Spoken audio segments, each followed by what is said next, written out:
Alright, now it's time for part 2 of the discoloration video. Now, yesterday I did the first layer of discoloration on the model, and I've let that dry for 24 hours. You want to make sure it dries so that when you put down the new thinner and oil paints and start blending it in, it doesn't wash away what's already there. Also, these layers are going to go on very transparent, so you'll be able to see the blues and the other colors that I put down underneath what I'm about to put down today. And what I'm about to put down today is more of the Abteilung, the 502 Abteilung Dark Rust, more of this one.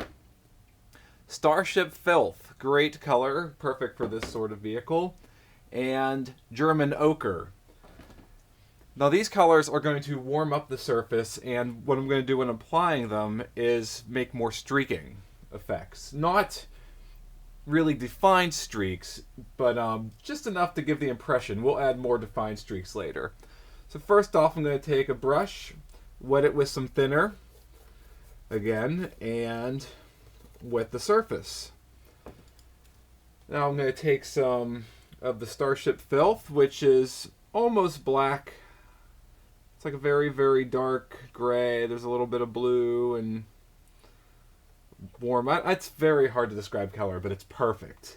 And I'm going to take some of the German Ochre, which is going to warm up the surface, give it more of a tannish kind of effect.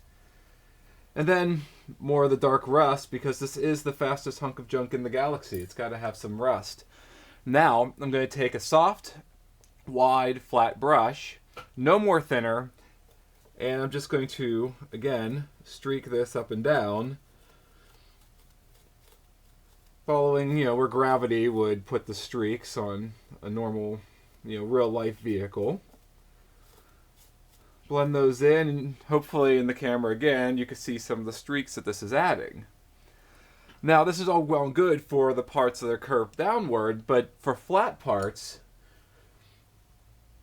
that, don't have gravity, rain, weathering, whatever, dragging it downward, I'll show you up here, we are going to add more thinner, add the same colors, some Starship Filth, some of the Ochre, more of the Dark Rust, and instead we are going to just kind of blend it in circles, just, blend it around however you see fit. Make sure that there's no brush marks. Brush marks are the last thing you want. You want it to look natural, almost like a watercolor painting.